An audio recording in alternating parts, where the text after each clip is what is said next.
Hello दोस्तों, welcome two movie tell. दोस्तों, आज हम एक्सप्लेन करने जा रहे हैं most horror movie series wrong turn का पार्ट 5 ब्लड लाइन्स, जिसमें हम ये तो जानेंगे ही कि लास्ट पार्ट के आगे क्या हुआ, लेकिन इसमें इनके पास्ट की भी कहानी है जिसे पार्ट 4 में हमने सुना था। पर उसके बाद क्या हुआ, इन्होंने पहला मर्डर किसका किया, ये सब कुछ। दोस्तों, सीरीज को फॉलो करने के लिए इसके बाकी पार्ट्स देखना ना भूलें, लिंक डिस्क्रिप्शन में है, और आने वाले पार्ट्स के लिए subscribe and bell icon press करना भी ना भूलें। तो चलिए शुरू करते हैं। दोस्तों, मूवी शुरू होते ही हम देखते हैं एक टाउन फेयर लेक जो ग्रीन ब्रायर के इलाके वेस्ट वर्जीनिया में होता है। ये टाउन सन 1814 में बना था, पर सन 1817 में यानी 3 साल बाद वहाँ एक हादसा पेश आया, जिसके बाद वो टाउन बंजर हो गया।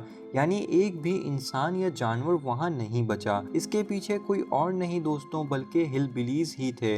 यानी वो कैनिबल्स जो उन पहाड़ी इलाकों में रहते थे, वो इस टाउन के बनने से खुश नहीं थे, और उन्होंने वहाँ सन 1817 की हैलोवीन नाइट में पूरे टाउन के लोगों को कत्ल कर उन्हें गायब कर दिया। अब जब वो कैनिबल्स थे, वो सब बॉडीज भी खा गए, इसलिए कोई सबूत कुछ भी नहीं मिला, और ये टाउन हिस्ट्री की एक सबसे खतरनाक मिस्ट्री बन के रह गया।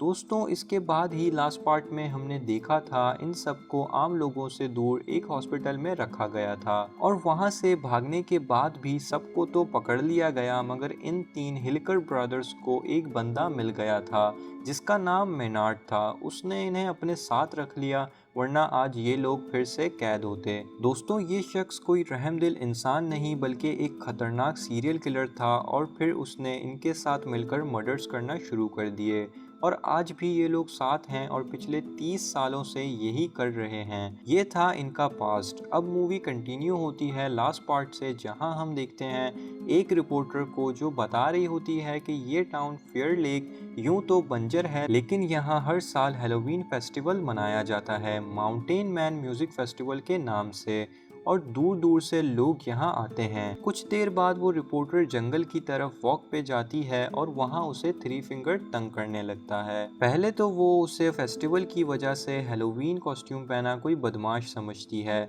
लेकिन फिर वो बार बार तंग करता है, जिस पे वो गुस्सा होकर उसे मिडिल फिंगर दिखाती है, और 3 फिंगर उसकी उंगली काट देता है। फिर सभी कैनिबल्स उसे पकड़ के मार डालते हैं। फिर हम देखते हैं 5 दोस्त, बिली एंड उसकी गर्लफ्रेंड क्रूज, गस एंड उसकी girlfriend Lita, and single Julian, जो इन सब को यहाँ फेस्टिवल में हैलोवीन मनाने लाया होता है। ये लोग ड्राइव कर रहे होते हैं फेयर लेक की तरफ जाने के लिए, लेकिन रास्ते में मेनार्ड जानबूझ के इनके सामने आ जाता है, और इनका एक्सीडेंट हो जाता है।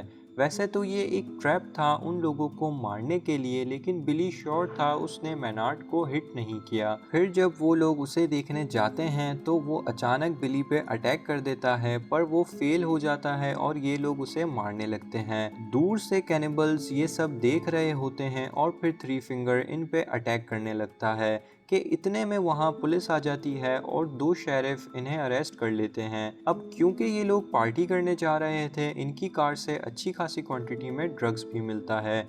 एविडेंस और गाड़ी को टो करने के लिए एक शेरिफ वहीं रुक जाता है, जिसे कैनिबल्स पकड़ लेते हैं, और पहले तो उसके दोनों कान काटते हैं, और फिर उसी वक्त उसे मार देते हैं। दूसरी तरफ हम देखते हैं जेल में ये सब लोग लॉक्ड थे। अब क्योंकि ये ड्रग्स बिली लाया था, तो वो अपने दोस्तों को जेल से छुड़वाने के लिए सारा ब्लेम अपने नाम कबूल कर लेता है, और बाकी लोगों को आज़ादी मिल जाती है। यहाँ शेरिफ को मेनार्ड की असलियत भी मालूम हो जाती है कि वो 30 साल से एक वांटेड क्रिमिनल है, और वो यूएस मार्शल के ऑफिस कॉल करके उन्हें इन्फॉर्म कर देती है, जो उसे सुबह लेने आने का कहते हैं। यहाँ मेनार्ड शेरिफ को मारने की धमकी देता है और कहता है मेरे लोग मुझे बचाने आते होंगे। वो उन्हीं कैनिबल्स की बात कर रहा था। फिर हम देखते हैं बाहर कैनिबल्स अपने ट्रक से फोन टावर गिरा देते हैं, जिससे पूरे टाउन में सिग्नल्स चले जाते हैं, पर किसी को खास फर्क नहीं पड़ता, क्योंकि फेस्टिवल टाउन से थोड़ा बाहर था और सब लोग फेस्टिवल में जा चुके थे। और कुछ देर बाद फिर वो लोग वहाँ के पावर प्लांट पहुंचकर वहाँ की बिजली काटने की कोशिश करते हैं, जिससे गार्ड उनको देख लेता है, और जब वो बाहर इन्हें देखने आता है तो वो लोग गार्ड को भी मार देते हैं, और उसे इलेक्ट्रिक की तारों से लटका देते हैं, जिससे शॉर्ट सर्किट होता है और पूरे टाउन की इलेक्ट्रिसिटी चली जाती है। दूसरी तरफ ये देखकर शेरिफ अब थोड़ी घबरा जाती है, क्योंकि मेनार्ड अब भी मुसलसल धमकियां दे रहा था। दूसरी तरफ क्रूज बिली के लिए खाना लेकर उससे मिलने जेल की तरफ निकलती है, लेकिन रास्ते में थ्री फिंगर उसके पीछे पड़ जाता है और उसके पेट में चाकू से अटैक करके उसे मार देता है। यहाँ गस एंड लीटा रूम में इंटीमेट होने लगते हैं, तो जूलियन भी बिली के पास जाने के लिए निकल जाता है। थ्री फिंगर रास्ते में ही क्रूज को काट के खा रहा था, पर जूलियन की उस पर नजर नहीं पड़ती। फिर हम देखते हैं जब लीटा फ्री होकर शावर लेने जाती है, सॉ टूथ एंड वन आई गस के डोर पे नॉक करते हैं और डोर खोलते ही वो उसे किडनैप कर लेते हैं। आवाज सुनकर लीटा टेंशन में बाहर आती है, तो वन आई उस पर अटैक कर देता है, पर वो किसी तरह अपने आप को बचा कर भाग जाती है। दूसरी तरफ जूलियन पुलिस स्टेशन पहुंचता है, पर क्रूज वहां नहीं होती, जिसे देखकर बिली एंड जूलियन परेशान हो जाते हैं, क्योंकि इन्हें नहीं मालूम था वो मर चुकी है। सीन शिफ्ट होता है और यहाँ वो कैनिबल्स गस को ट्रक से बांधकर बुरी तरह उसके पैर की हड्डियां तोड़ देते हैं और उसे पुलिस स्टेशन के बाहर फेंक देते हैं। वो मदद के लिए चिल्लाता है और इससे पहले वो लोग गस की हेल्प करते, थ्री फिंगर वहीं उस पे अपना ट्रक लेकर चढ़ जाता है और गस को भी मार देता है। शेरिफ उन पे फायर भी करती है, पर वो लोग वहां से भाग जाते हैं। फिर शेरिफ गस की बॉडी को सड़क के बीच से साइड में रखती है और ये सब देखकर शेरिफ बहुत घबरा जाती है और जूलियन, बिली एंड वहां मौजूद एक शख्स मूस को गन्स देकर सुबह तक प्रोटेक्शन करने कहती है, क्योंकि वो अकेली थी और उसके साथी या तो मर गए थे या फेस्टिवल में बिजी थे।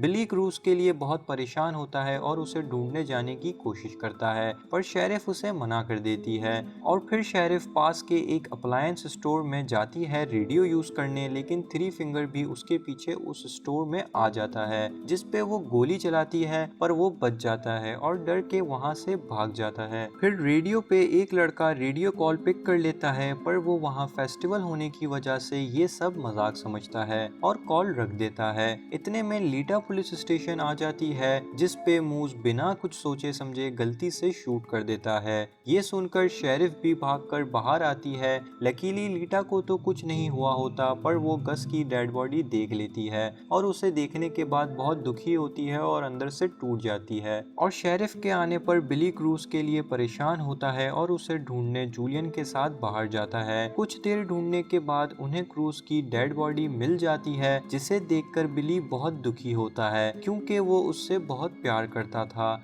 और फिर वो उसकी बॉडी वापस पुलिस स्टेशन लाने लगते हैं कि इतने में वहाँ थ्री फिंगर आ जाता है, जिसे मारने ये दोनों उसके पीछे भागते हैं, लेकिन वो अपने भाइयों की मदद से इन्हें अपने ट्रैप में फंसा लेता है और वो लोग उन्हें पकड़ के ले जाते हैं। और जब बिली को होश आता है, वो अपने आप को और जूलियन को एक फुटबॉल ग्राउंड में पाता है, जहां उसका पूरा शरीर मिट्टी के अंदर और सिर्फ मुंह बाहर था और जूलियन के पैरों पे भी एक जंजीर बंदी थी, जिससे कि वो भाग ना सके। वो लोग दोनों घबरा कर चिल्लाते हैं, मदद के लिए पुकारते हैं, पर फेस्टिवल की वजह से दूर दूर तक कोई नहीं होता। और इतने में वहाँ थ्री फिंगर स्नो ब्लोअर लेकर आ जाता है और बिली के सर को बुरी तरह कुचल कर उसे मार देता है। फिर वो जूलियन के साथ भी यही करता है, क्योंकि वो भाग नहीं सकता था उसके पैरों में बंधी जंजीर की वजह से, और वो उसे भी स्नो ब्लोअर से कुचल देता है और यहीं ये दोनों भी मर जाते हैं। सीन शिफ्ट होता है और यहाँ शेरिफ को बिली और जूलियन की कोई खबर नहीं आई होती,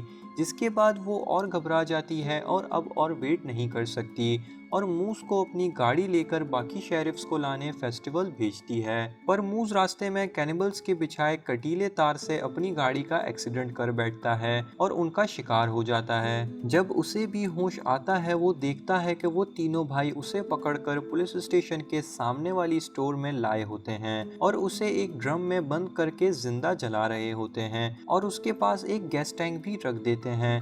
यहाँ मूस के पास टू वे रेडियो था जिससे शेरिफ को उसके चिल्लाने की आवाज़ आ जाती है और वो उसे बचाने भागती है कि इतने में वहाँ ब्लास्ट हो जाता है और मूस मर जाता है। दूसरी तरफ लीटा को अंदाज़ा हो जाता है कि ये लोग सबको मार देंगे क्योंकि अब सिर्फ शेरिफ और वही बची थी, इसलिए वो बहुत परेशान होती है और मैनार्ड उसकी परेशानी का फ़ायदा उठाकर उससे एक डील करता है। वो कहता है कि अगर तुम मुझे यहाँ से निकलने में मदद करो तो मैं तुम्हें ज़िंदा जाने दूंगा।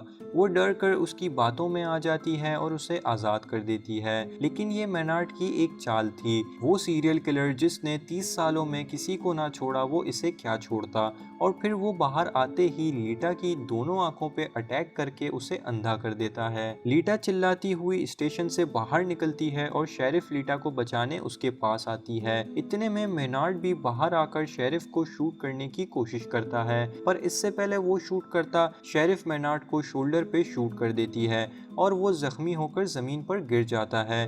फिर वो उन दोनों को स्टेशन के अंदर ले जाती है और मेनार्ड को पकड़कर फिर से जेल में बंद करती है और लीटा को बिठाकर उसकी आंखों की पट्टी भी करती है। अब घबराई हुई शेरिफ जब उसके पास कोई नहीं बचा, कोई चारा नहीं, तो वो खुद ही मदद के लिए बाहर जाती है, जहां उसे आसपास देखने पर उसके हस्बैंड जेसन की गाड़ी मिलती है। जब वो गाड़ी के पास जाती है तो वो अपने हस्बैंड को गाड़ी के अंदर बंधा पाती है, जिसके मुंह पर टेप भी बंधी थी। वो उसे आज़ाद करने के लिए गाड़ी का दरवाज़ा खोलती है, पर दोस्तों ये भी थ्री फिंगर का एक ट्रैप था।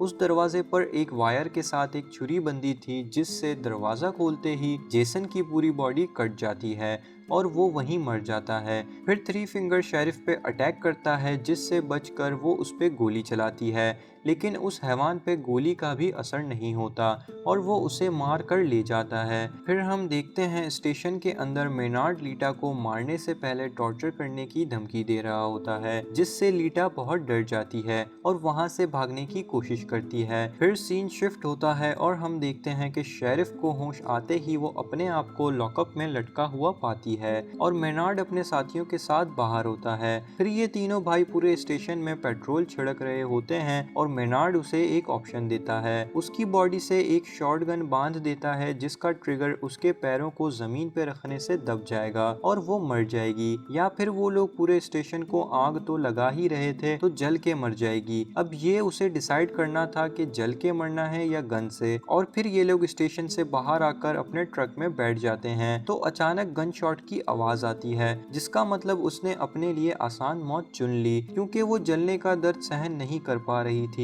दूसरी तरफ लीटा सड़क के बीच मदद के लिए घूम रही होती है कि इतने में उसे एक गाड़ी मिलती है और वो उसमें बैठ जाती है। अब क्योंकि वो अंधी हो चुकी थी, उसे पता ही नहीं चलता कि ये गाड़ी किसी और की नहीं बल्कि इन्हीं हैवानों की थी। और फिर वो लोग इसे भी पकड़कर अपने साथ ले जाते हैं। वो चीखती चिल्लाती रह जाती है और दोस्तों मूवी यहीं एंड हो जाती है। उम्मीद करता हूँ आपको वीडियो अच्छी लगी हो। अच्छी लगी तो लाइक करना ना भूलें। मिलते हैं नेक्स्ट वीडियो में। Till then take care, bye bye.